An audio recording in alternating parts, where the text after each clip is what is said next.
ټینشن ډیپریشن یا د انزایټي کوم بیماران دي نو هغه د شاکس رحمان د خصوصي خبرې لګي ووري کې دي شغی کوم دا سیمټم وی چونکه دنه خو د خیر سره الله رب ذوالجلال ویستل الله په ډېر یو لوی رحم کړی دی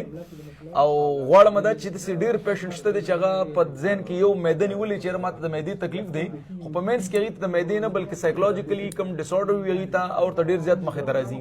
شاکس څنګه اوس طبیعت دې څنګه دی اوس شکر الحمدلله ډاکټر صاحب ډېر خبره به ډېره ګزاره مې شوه ډېر خوشحاله مو د زندګي نوي هغه شروع شو دا شپږ اووه کاله خو بالکل بیمار وي تاسو تکلیف څومره وخت زه 2010 نه بیمار وم او دې ټایم پورې ستاسو له دا دویم پیر دی چې زه رالم نه ډېر زیاتره به څه چلو لکه چې به ډېر پازاب وي نو د څه نه به ډېر پازاب وي مخکې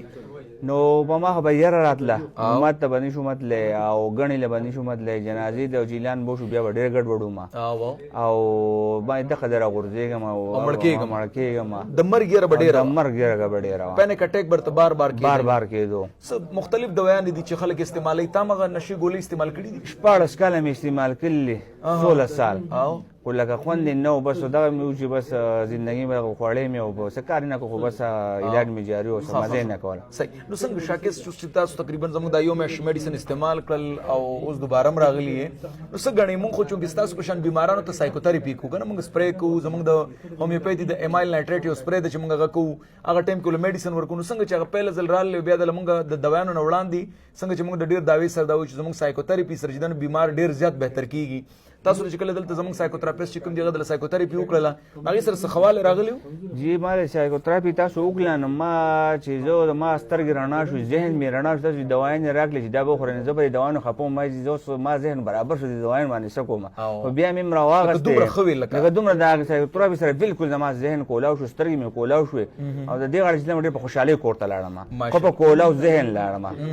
او ډېر دواګانې مې ته کړلې ډېر بس اکثر تاسو په شان دي بیماران چې کله راشي مونږ له هغې ته مونږ دا وایو چې خپل دوايانې به एकदम نه پرېږدئ نو تاسو څه وکړه خپل دوايانې مو پرېښودې دي که نه مو دې پرېښودې جاري چې 14 کاله دې خوړلي وو هغه دوايانې دې پرېښودې دي هغه مکمل مې پرېښودې تاسو یو ورځ به یې خورئ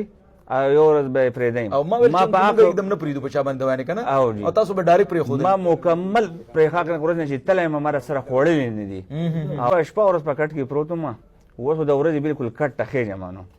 او اوس الله رحم کړلی څنګه مطلب ژوند ته دوباره راغلی لکه هغه ورک شاکس دوباره را پیدا شو که نه را پیدا نه بالکل را پیدا شو بالکل او دا ګڼئ چې د خپل کورس ته سر ته ورسئ چونکې ایلوپیتھک سایډ باندې خو ډاکټرز دا وایي چې ټول عمر به دوايانې استعمالوي چې تر څو کفن یې نه راوړی پورې نشي پرېښودی ځکه چې تا 14 کاله پکې دغه تېر کړه ځواني دې پکې ټوله تېره کړله او د هغې باوجود هم تا لکه کټ نه دی پرېښی نن زما د دوی تقریبا یو میاشت تا برابرېږي دغه د یو میاشت پس ته ماله دوباره راغلی نو دا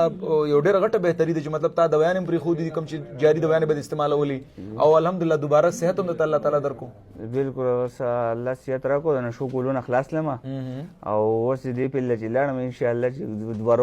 دوباره اتلو ته به ضرورت زما حل نه وي مونږ دا لاست سایکوتراپي درته کوو دې سره به انشاءالله مزید هم ښه کېږي خو تاسو ته ما دې نه وړاندې مې چې 3 کورسه به تاسو نه پرېږدئ زموږ 3 کورسه به تاسو سر ته رسوئ انشاءالله الله به صحت درکوي دله بل سایکوتراپي حوالې سره زه بار بار دا وایم چې کله مونږ له داسې پیشنټ راشي چې هغه اکثر موږ ته دا ذکر کوي چې په ما باندې یره ډېره زیاته راځي زړه مې درزېږي خفه یم ناراسته یم